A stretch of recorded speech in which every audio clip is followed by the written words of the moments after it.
What is up, YouTube fam? Robbie C here, and today we're going to talk about 5 discs that people absolutely love. And these are 5 discs that I don't have in my bag, and I guess I see the hype, but it doesn't work for me. Before we dive in, we got to ask the most important question of the day. How you doing today, Joseph? You having a good one? So catch me if I fall.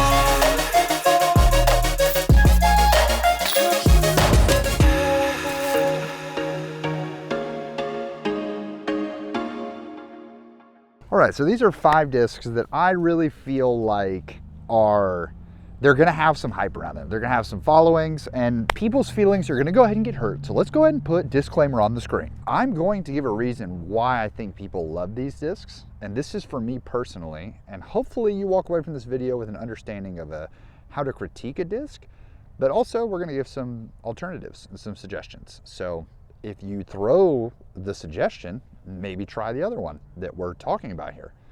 So that's my push. Don't dislike these discs because I dislike them. Test your own theories. And we're gonna go ahead and start with one that anybody who knows me knows. If I made a list of top 5 discs that I do not like that other people like, this is definitely gonna be on it. So much so that I actually don't even own the disc we're talking about because I just don't bring them into my house. If we do custom stamps over a foundation, I do not accept them. Yeah, that's right. We're talking about the Leopard 3.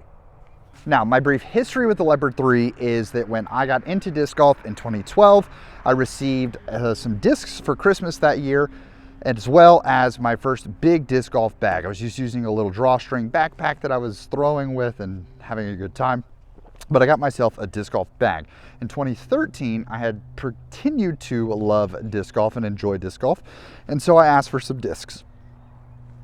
At least I think it was 2013. It may have been somewhere in the 2013 to 2016 range. All of those years sort of blend for me in terms of Christmas.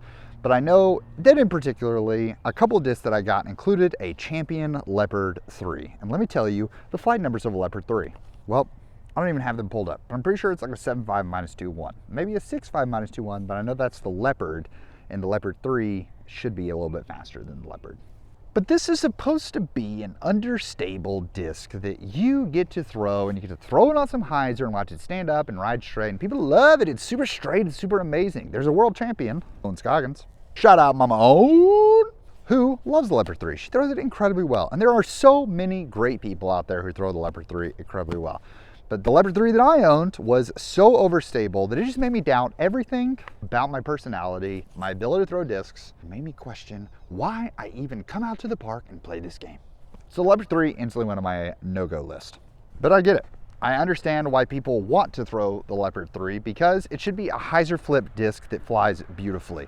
If you're looking to increase your arm speed and you would call yourselves a sort of amateur to intermediate player, the Leopard 3 is probably an amazing disc for you because while the Leopard can be beginner friendly in this DX plastic, because hopefully, as we'll see here, and I don't lose this disc.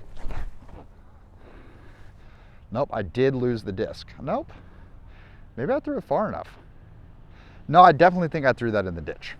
In Champion or a premium plastic, it's going to have a little more torque resistance, and you can put a little more oomph behind the disc and get some pretty fantastic flights out of it. I know plenty of people who their first sort of driver that they fell in love with and are able to get distance out of is the Leopard. So specifically, the Leopard 3. So I get it. If you love it, if that's your Frisbee, if that's your go-to choice, then awesome. Props to you. That's amazing. I hope it serves you beautifully well. However, for me, it wasn't it. So if I were looking at 2 alternatives that I think are a little bit better than the Leopard 3, what I would suggest, or my personal preferences over the Leopard 3, are going to be the Discraft Sting, which is a phenomenal flyer. I actually, in my holiday disc swap, put the Discraft Sting in there because I love it. I think it's a great disc, and I think more people should throw the Sting, as well as the Axiom Rhythm. This is an MVP made disc with the gyro technology, but I think the Rhythm is sneaky amazing and more people should throw the Rhythm. I remember when I got to throw Bo McLaughlin's, who's on Team MVP, when I got to throw his for the first time, I was like, wow, this is like my Sting, but it has that gyro push. Great options. Sorry, Leopard 3. It's just not it for me. But if you throw the Leopard 3, maybe try the other options. Maybe they'll have that driver push that you love. If you throw the other options, maybe you should try the Leopard 3 because it's kind of sick if you throw it. I mean, I'm just looking at this Leopard right here.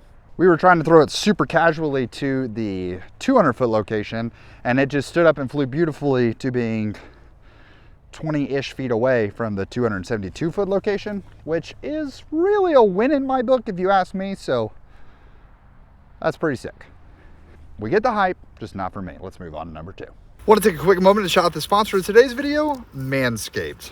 Gentlemen, the holidays are here, and nothing quite says happy holidays like the perfect gift of grooming. And Manscaped is here with their Performance Package 5.0 to get you exactly what you need. So whether you're shopping for your husband, your partner, your brother, or even yourself, we don't judge here. Make sure you head over to manscaped.com, and they're offering, if you use code Robbie C, you're going to get 15% off your order right off the bat. Sounds like happy holidays to me. Now, they are offering an exclusive holiday package in their Performance Package 5.0, which includes the new and improved Lawnmower 5.0. We're talking improvement on the technology that is skin safe so that you're not worrying about nicks and cuts where it matters. It also includes the Weed Whacker 3.0, which is a nose hair trimmer and an eyebrow fixer. And let me tell you, there's this tool that comes with the Weed Whacker that at first I looked at like, huh? How's that work? And next thing you know, these wild boys were getting trimmed, shaped, and sculpted in ways I never thought possible. There's also an aftercare kit for when your shaving's done, and that's not all. If you use code RobbieC, you could join the 13 million men worldwide that trust Manscaped, and they're throwing in 2 fantastic bonus gifts as well. You're not only gonna get a pair of the boxers, which are incredible, trust me, they're pretty much the only boxers I like to wear anymore, as well as the shed-free travel bag. So make sure you head over this holiday season over to manscaped.com. Make sure you use code RobbieC at checkout to get 15% off of your order. I want to thank Manscaped for sponsoring today's video, and I know that Manscaped's going to bring you the happiest holidays. Oh, people are going to hate this one, but it's a gyro disc, and this is the one that I tried to love and really made me sort of struggle with loving this mold. But ladies and gentlemen, yeah, it's the Hex. We just immediately lost retention. So many people clicked off. It's fine. So here's the thing about the Hex. I think the Hex is a great flyer. When I first saw the Hex, I was amazed by it because the first time I saw the Hex in flight, Hunter was doing his 30-day gyro only challenge during the Creators Cup. And he was throwing this thing like 400 feet, which is insane. I do think this disc goes really, really far, which is a big reason that so many people love it. Now, I will go ahead and tell you that while I think that's sick, one of the biggest reasons that I struggle with the Hex is because it is so neutral. I feel like I can get on that disc and like we just pumped it out there over 300 feet to the long basket. Full transparency, we were not going for the long basket. I was trying to throw to the short basket that's standing by that lady over there. Maybe my avoidance of trying to not hit people, or I guess my avoidance of people, caused us to juice it and throw it far. But I tried to throw it. I tried to throw it on some hyzer and push it up. And it just stood up and it held really, really straight and went really, really far. Why would you hate that disc, Mr. YouTube man? Why would you feel uncomfortable about that disc? And I think that's my exact reason, is that if I want an overstable, I don't like love a super neutral disc, because I am a throw a disc on hyzer, let it be hyzer, throw a disc on hyzer that's super flippy and cause it to turn. Those are my preferred angles because I know that I love a stock release angle. So this fission reactor, not a reactor, so this fission Hex, I was told was going to be super understable. Now, I have not thrown this fission Hex actually in years. So let's see what happens.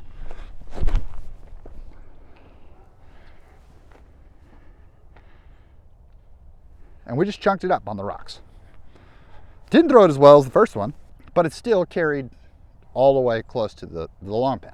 So part of the reason why I dislike that version is because I want a disc that's going to fade. I think about when I played chains on the links, I was up there and I had a hole that was like 300 feet and I wanted to throw a hyzer out wide and let it crash in because there was OB to the left, so I knew I could hang it out wide and let it fade over. So I grabbed my Hex, and it was the last time that a Hex has been in my bag in the tournament because it just held so straight. And I was like, okay, maybe there was a wind that I didn't feel any of that. A couple holes later, I'm gonna throw the Hex again, and it held so straight. So it's a fantastic straight flyer. I understand why people love that. People love the neutrality of it because it's able to hold those lines for an incredibly long amount of time. I also wanted my Fission Hex to beat in to be this like neutral to understable flyer, and it just wasn't that. Because gyro makes really good plastic that, guys, it just takes a little bit of time for it to beat in. That is really crazy that we hit the rocks all the way at the top and we drifted down into the agua. Always scoop up with your left hand because it's cold and I don't want to get water on my throwing hand.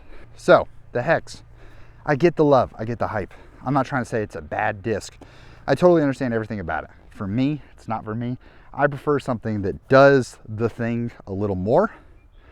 And by does the thing a little more, I just mean like it has either understable or it's overstable. If you are neither hot nor cold, Hex, I vomit you out of my mouth. So options I would look at, if you like the Hex and you want to look at other options, I would consider going to either a Reactor or a Detour, because I think that they sit on either side. Both are great flyers. Also, I'm just gonna say it, I think the Buzz also really phenomenal. There are runs of Buzzes that do the straight flight that you're looking for out of a Hex, but there are also Buzzes that have the same hand feel that can do overstable things as well. So it's just, once again, people are gonna be like, that's not a fair critique. I told you, I see the hype, I get the hype. If you never tried the Hex before and you're a Buzz thrower, throw the Hex. You're gonna love it. Like it's sick. Everybody goes through their Hex phase, and some people are in their Hex phase and never want to leave. I get that. Here for it. Simon Lizotte, better than I'll ever be. Always going to be in a Hex phase. I'm just trying to give you guys honest opinions, where I feel, how I feel. Please don't hate me. All right, we hit Innova, we hit gyro. Of course, we got to keep moving on, and we're moving on to the big daddy, the Nuke. I remember going to Dick's Sporting Goods and buying a Nuke. I remember seeing this, and it has a really cool thing. And this one even says Nuke Distance Driver. One of mine was like, it said Max Distance Driver. And I was like, bro, my name's not Max, but I'm trying to get that distance. You know what I'm saying, bro? Dude, I wanted to throw this thing so far, like a hot country mile. Boom, I thought this thing was gonna be it for me, but it's a huge rim on the Nuke, and I was coming from an ultimate background where everything was an air hop. And so my older brother, John, had taught me that if you wanna get distance in disc golf, one of the best ways you can do it is to just throw as hard as you can like this. And so what I was essentially doing was air bouncing, but instead of air bouncing here, I was air bouncing here, which is probably why, to this day, my elbow will never stay up to create a solid pocket for me to throw through. So I wanted the distance. I grabbed the Nuke. Let me tell you, sure wasn't it. And when I put a Nuke in my hands to this day, I'm still nervous. Now there are people that love Nukes. Ezra Ederhold has made a career out of loving the Nuke. Brody throws Nukes. I'm sure that they go really well if you are the big arm, but I'm not the big arm. So I love a distance driver that makes it a little easier, even on a forehand. Now this is a Z Lite, and this literally has a used sticker on it. I don't know that I've ever thrown this disc, a Z Lite Nuke, on a forehand before, but here's to hoping. A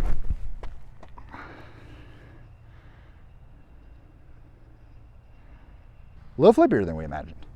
I think a Nuke is probably, especially in an ESP plastic, a little easier to throw than some people give credit for. But also what's cool about the Nuke is that if you want a more understable Nuke, you can get a Nuke SS, which is phenomenal. If the Nuke is too much beef for you, Nuke SS is gonna be great. I also would suggest, I love Wraiths. I think Wraiths are phenomenal. I think more people should throw Wraiths.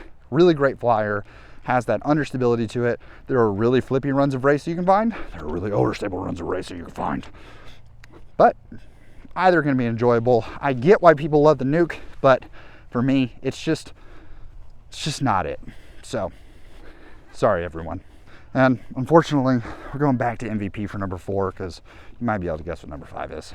The most famous 6.5 speed on the internet. Ladies and gentlemen, we're talking about the Crave.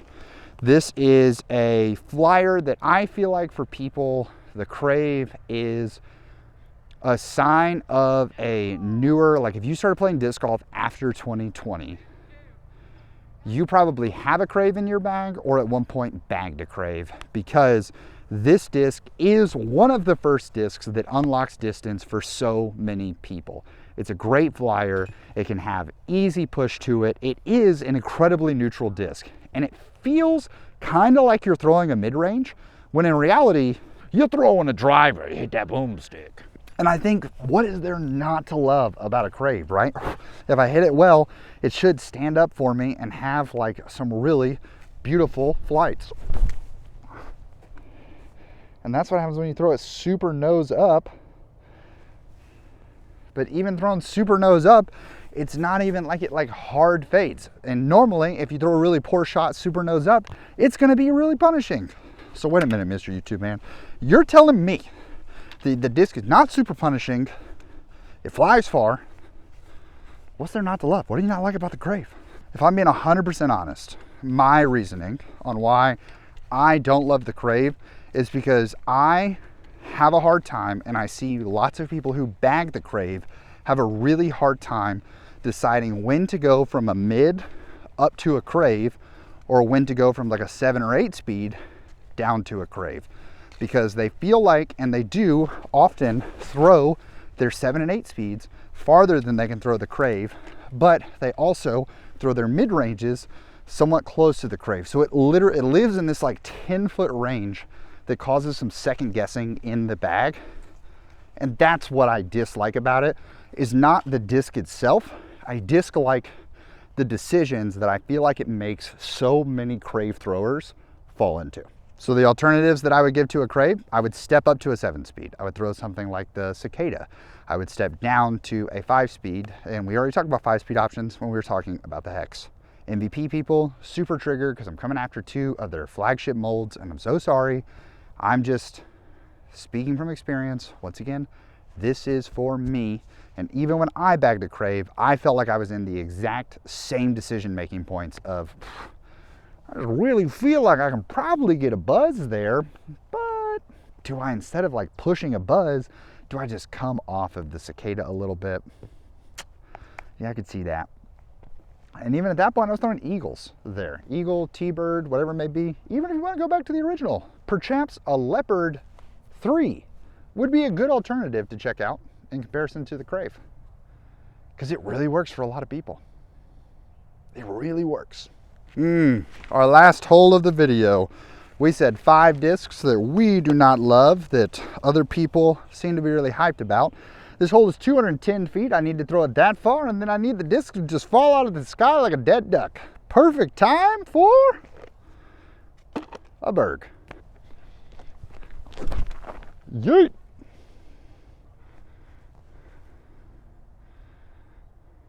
And there it is, on the island, right next to the basket. Pin high, never worry about it sailing OB. And let me tell you, it felt good to throw. Berg Army, you clicked on this video. You knew this was here. You knew it was coming. So I opened up the video saying that I wasn't going to trash the discs. I was going to defend them and say why I think the hype is there, and then give my reasoning why I don't like it, and then give alternative options. So here you are, Berg Army. Here's all the hype things about a Berg. I think it feels amazing. It is such a cool feeling disc. Like, some people really hate that about the Berg. I think it's like one of its best selling points. I think it feels amazing on a backhand. I think it feels even better on a forehand. It is simple distance control. I threw that disc as hard as I possibly wanted, and I knew there was no shot that it was ever going to sail into the OB. It was just going to come here, and then when it hits that distance threshold, it goes to the wall and it goes boop, and it just drops out of the sky. That is what we would call a reliable shot. And people should want to have reliable shots in their bag.